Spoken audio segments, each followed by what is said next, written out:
Assalamu alaikum students, my name is Mohammed Sadiq and I am going to teach you class 10 mathematics.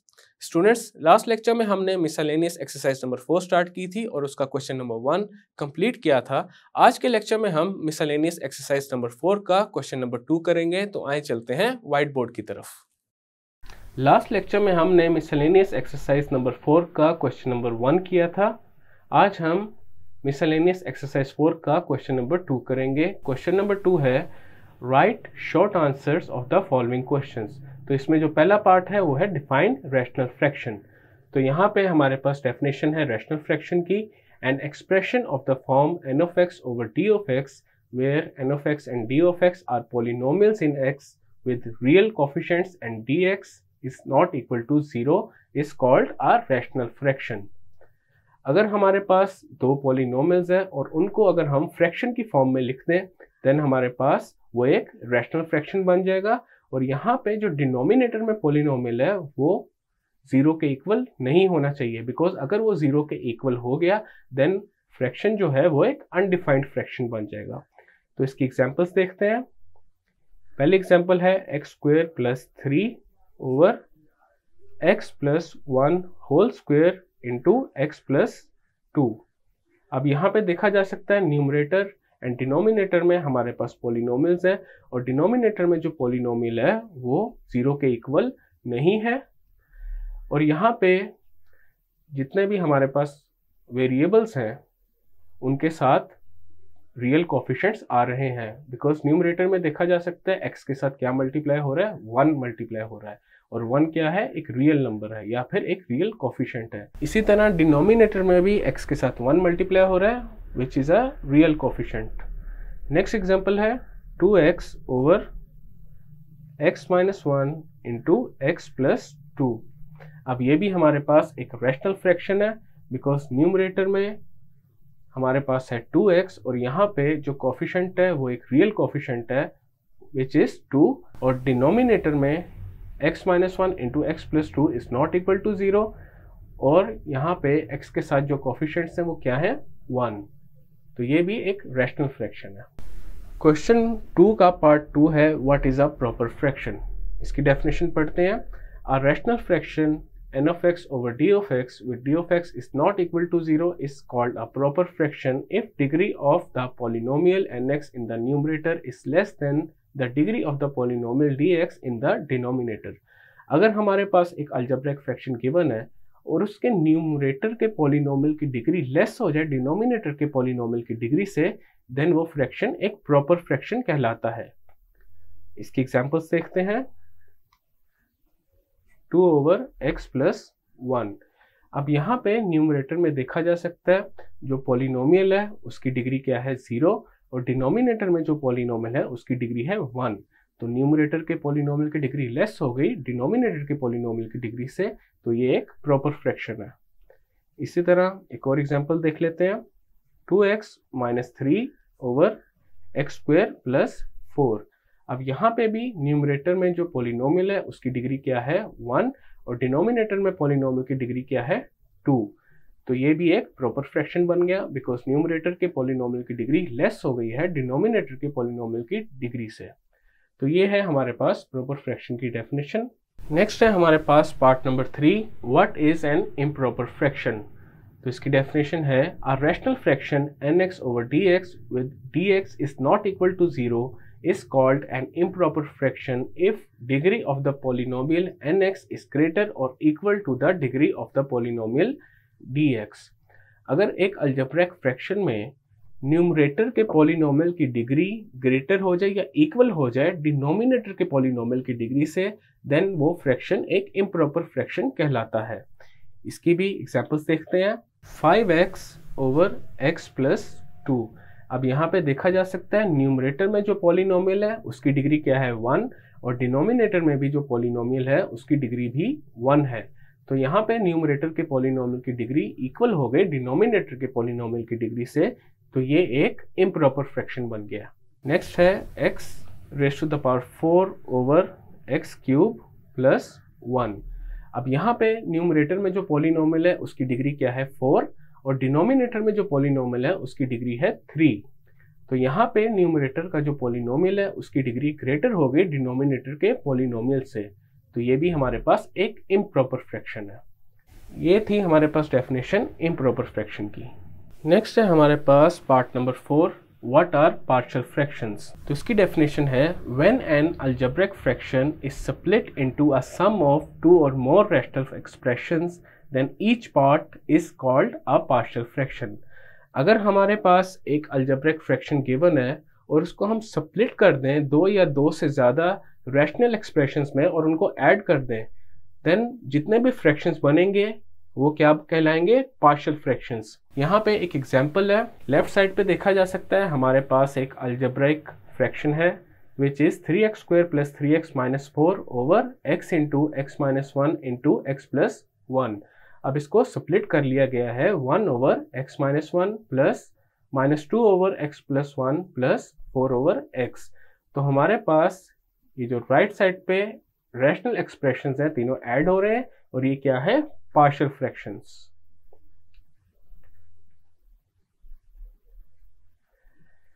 इसी तरह हमने chapter 4 में जितनी भी एक्सरसाइजेस की हैं उसमें जितने भी अलजेब्रिक एक्सप्रेशन थे उनको पार्शियल फ्रैक्शंस में रिजॉल्व किया था। तो उनमें से किसी भी एक क्वेश्चन को सॉल्व करके पार्शियल फ्रैक्शन में चेंज करके उसको भी एज अ एग्जांपल यहाँ पे लिखा जा सकता है। लेकिन यहाँ पे जो अलजेब्रिक फ्रैक्शन कंसीडर किया है उसको डायरेक्टली पार्शियल फ्रैक्शंस की फॉर्म में लिखा गया है। अदरवाइज इसके स्टेप्स होते हैं कि हम किस तरह एक अलजेब्रिक फ्रैक्शन को पार्शियल फ्रैक्शंस में चेंज करते हैं, और ये पूरी जितनी चैप्टर 4 में एक्सरसाइज थी हमने उनमें यही काम किया है। तो ये थी हमारे पास डेफिनेशन पार्शियल फ्रैक्शंस की। नेक्स्ट है हमारे पास part 5, how can we make partial fractions of x - 2 over x + 2 × x + 3। अब यहाँ पे जो अलजेब्रिक फ्रैक्शन है उसके डिनोमिनेटर में देखा जा सकता है हमारे पास डिस्टिंक्ट लीनियर फैक्टर्स हैं, और इस चैप्टर में हमने रूल नंबर 1 पढ़ा हुआ है जिसमें हम एक अलजेब्रिक फ्रैक्शन को पार्शियल फ्रैक्शन में रिजॉल्व करते हैं। और रूल नंबर 1 में हमने क्या पढ़ा था कि अगर हमारे पास एक अलजेब्रिक फ्रैक्शन है और उसके डिनोमिनेटर में अगर नॉन रिपीटेड लीनियर फैक्टर्स आ जाए देन उनको पार्शियल फ्रैक्शंस में हम किस तरह रिजॉल्व करते हैं। तो यहाँ पे वही रूल को अप्लाई करते हुए ये जो अलजेब्रिक फ्रैक्शन है इसको पार्शियल फ्रैक्शंस में रिजॉल्व करते हैं। सबसे पहले हमारे पास आ जाएगा x - 2 ओवर x + 2 × x + 3। अब यहाँ पे x + 2 and x + 3 both are linear factors और ये नॉन रिपीटेड है। तो सबसे पहले आ जाएगा a over x + 2 plus b over x + 3। अब यहाँ पे हमने जो अलजेब्रिक फ्रैक्शन था उसको पार्शियल फ्रैक्शंस में रिजॉल्व कर दिया है, लेकिन ये जो a और b हैं विच आर कॉन्स्टेंट्स ये हमारे पास नहीं है। अब इनको फाइंड करते हैं। तो सबसे पहले इस इक्वेशन को नेम देते हैं इक्वेशन 1 का। अब यहाँ पे लेफ्ट साइड पे जो अलजेब्रिक फ्रैक्शन है उसके डिनोमिनेटर से दोनों साइड्स पे मल्टीप्लाई कर देते हैं। Multiplying with x + 2 × x + 3। तो लेफ्ट साइड पे हमारे पास आ जाएगा x - 2 ओवर x + 2 × x + 3 और ये मल्टीप्लाई हो जाएगा x + 2 × x + 3 से। इसी तरह x + 2 × x + 3 राइट साइड पे भी मल्टीप्लाई हो जाएगा। तो राइट साइड पे जो पहला फ्रैक्शन है सबसे पहले वो लिखते हैं a ओवर x + 2 और इसको मल्टीप्लाई करते हैं x + 2 × x + 3 से। इसी तरह दूसरा फ्रैक्शन आ जाएगा b ओवर x + 3 और ये मल्टीप्लाई हो जाएगा x + 2 × x + 3 से। अब हमारे पास ये जो इक्वेशन है ये इसको सिंप्लीफाई कर लेते हैं। यहाँ पे लेफ्ट साइड पे देखा जा सकता है x + 2 से कैंसिल होगा, x + 3 से कैंसिल होगा, एंड राइट साइड पे जो पहला फ्रैक्शन है उसमें x + 2 से कैंसिल होगा और दूसरे फ्रैक्शन में x + 3 से कैंसिल होगा।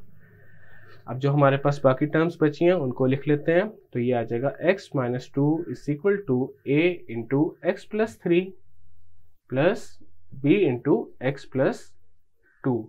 इसको नेम देते हैं इक्वेशन 2 का। अब यहाँ पे हम देख सकते हैं इक्वेशन 2 में हमारे पास लीनियर टर्म्स आ रही हैं x + 3 एंड x + 2। अब इन दोनों टर्म्स को 1 बाय 1 हम 0 के इक्वल पुट करेंगे और x की वैल्यू को हम इक्वेशन नंबर 2 में पुट करेंगे। और इस मेथड को कहते हैं जीरोस मेथड। तो सबसे पहले क्या होगा, x प्लस 3 को 0 के इक्वल पुट करते हैं, यहाँ से x क्या आ जाएगा -3। अब x इज इक्वल टू -3 को पुट करते हैं इक्वेशन 2 में। लेफ्ट साइड पे आ जाएगा -3 - 2 एंड राइट साइड पे आ जाएगा a into -3 + 3 plus b into -3 + 2। अब इसको सॉल्व कर लेते हैं। लेफ्ट साइड पे आ जाएगा -5 एंड राइट साइड पे देखा जा सकता है a के साथ मल्टीप्लाई हो रहा है, -3 + 3 -3 + 3 is 0 and 0 into a is again 0। तो हमारे पास आ जाएगा b इंटू -3 + 2 एंड -3 + 2 इज -1, तो यहाँ पे आ जाएगा -b और b किसके इक्वल आ गया, यहाँ से 5 के इक्वल आ गया। अब नेक्स्ट हम क्या करेंगे, जो ये x + 2 है इसको 0 के इक्वल पुट करेंगे और जो x की वैल्यू आएगी उसको इक्वेशन नंबर 2 में पुट कर देंगे। अब यहाँ पे हमारे पास आएगा x + 2 = 0 और x की क्या वैल्यू आई है, -2। अब x = -2 को इक्वेशन 2 में पुट करते हैं। लेफ्ट साइड पे हमारे पास आ जाएगा -2 - 2 एंड राइट साइड पे आ जाएगा a into -2 + 3 plus b into -2 + 2।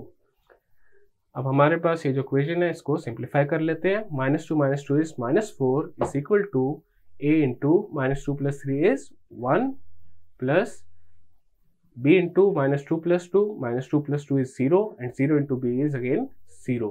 अब हम इस इक्वेशन को a के लिए सॉल्व कर लेते हैं। तो यहाँ पे a इंटू 1 इज a और ये किसके इक्वल आ रहा है, -4 के।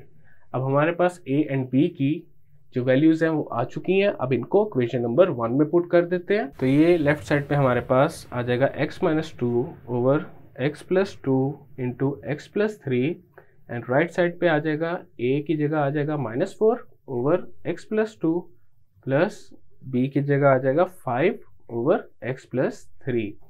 तो हमारे पास क्वेश्चन में जो अलजेब्रिक फ्रैक्शन गिवन था उसको हमने पार्शियल फ्रैक्शंस में रिजॉल्व कर दिया है और ये है हमारा रिक्वायर्ड रिजल्ट। पार्ट 6 है resolve 1 over x² - 1 into partial fractions. तो सबसे पहले ये जो अलजेब्रिक फ्रैक्शन है हमारे पास इसको सिंप्लीफाई कर लेते हैं। 1 ओवर x² - 1 इक्वल हो जाएगा 1 ओवर x + 1 इंटू x - 1। अब यहाँ पे a² - b² का हमने फॉर्मूला अप्लाई किया है। a² - b² किसके इक्वल होता है, a + b into a - b। तो यहाँ पे x² - 1 किसके इक्वल आ गया, x + 1 इंटू x - 1। अब यहाँ पे देखा जा सकता है डिनोमिनेटर में हमारे पास लीनियर फैक्टर्स हैं विच आर डिस्टिंक्ट। तो यहाँ पे रूल नंबर 1 अप्लाई होगा। हमारे पास है 1 ओवर x + 1 इंटू x - 1 और ये इक्वल आ जाएगा a over x + 1 plus b over x - 1। इसको नेम देते हैं इक्वेशन 1 का। अब हमने a एंड b को फाइंड करना है। तो सबसे पहले क्या करेंगे, लेफ्ट साइड पे जो अलजेब्रिक फ्रैक्शन है उसके डिनोमिनेटर को दोनों साइड्स पे मल्टीप्लाई कर देंगे।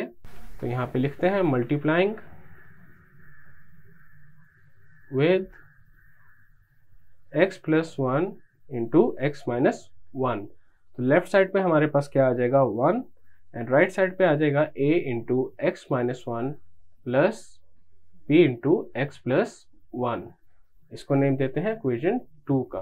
अब यहाँ पे हम देख सकते हैं हमारे पास x - 1 और x + 1 दोनों क्या हैं, लीनियर टर्म्स हैं। इनको 1 बाय 1 हम 0 के इक्वल पुट करेंगे और जो x की वैल्यू आएगी उसको वापस इक्वेशन नंबर 2 में पुट करेंगे। तो ये है हमारे पास जीरोस मेथड। तो जीरोस मेथड को अप्लाई करते हैं। सबसे पहले x - 1 को 0 के इक्वल पुट करते हैं। x हमारे पास यहाँ पे इक्वल आ गया 1 के। अब x = 1 को इक्वेशन 2 में पुट करते हैं। तो ये आ जाएगा 1 = a into 1 - 1 plus b into 1 + 1। अब यहाँ पे देखा जा सकता है a के साथ क्या मल्टीप्लाई हो रहा है, 1 - 1 which is 0 and 0 into a is again 0। तो हमारे पास जो इक्वेशन बनेगी वो बनेगी 1 = 2b और यहाँ से b किसके इक्वल आ गया, 1/2 के इक्वल आ गया। नेक्स्ट हमारे पास इक्वेशन 2 में ये जो x + 1 है इसको 0 के इक्वल पुट करेंगे। तो ये आ जाएगा हमारे पास x + 1 = 0 और x की यहाँ से क्या वैल्यू आ रही है, -1। अब x = -1 को इक्वेशन 2 में पुट करते हैं। तो ये आ जाएगा 1 = a into -1 - 1 plus b into -1 + 1। अब यहाँ पे b के साथ क्या मल्टीप्लाई हो रहा है, -1 + 1 and -1 + 1 is 0 and 0 into B is again 0। तो हमारे पास जो बाकी की टर्म्स है वो आ जाएंगी। तो ये आ जाएगा 1 इज इक्वल टू -1 इज -2 और -2 a से मल्टीप्लाई हो रहा है तो ये आ जाएगा -2a और यहाँ से a किसके इक्वल आ जाएगा -1/2 के इक्वल। अब हमारे पास a एंड b की वैल्यूज आ चुकी हैं। अब इनको इक्वेशन नंबर 1 में पुट करते हैं तो ये आ जाएगा हमारे पास 1/x + 1 into x - 1 is equal to a की जगह आ जाएगा -1/2/x + 1 प्लस b की जगह आ जाएगा 1/2/x - 1। अब इसी को सिंप्लीफाई कर लेते हैं। लेफ्ट साइड पे x + 1 इंटू x - 1 को लिख सकते हैं x² - 1 एंड राइट साइड पे आ जाएगा -1/2 into x + 1 plus 1/2 into x - 1। तो हमारे पास क्वेश्चन में जो फ्रैक्शन गिवन था उसको हमने पार्शियल फ्रैक्शंस में रिजॉल्व कर दिया और ये है हमारा फाइनल रिजल्ट। स्टूडेंट्स, आज के लेक्चर में हमने मिसलेनियस एक्सरसाइज नंबर 4 का क्वेश्चन नंबर 2 स्टार्ट किया था और इसको पार्ट 1 से लेके पार्ट नंबर 6 तक हमने कंप्लीट किया। नेक्स्ट लेक्चर में हम क्वेश्चन 2 को पार्ट 7 से कंटिन्यू करेंगे। मैं उम्मीद करता हूँ आपको आज का लेक्चर समझ आया होगा। मिलते हैं फिर अगले लेक्चर में।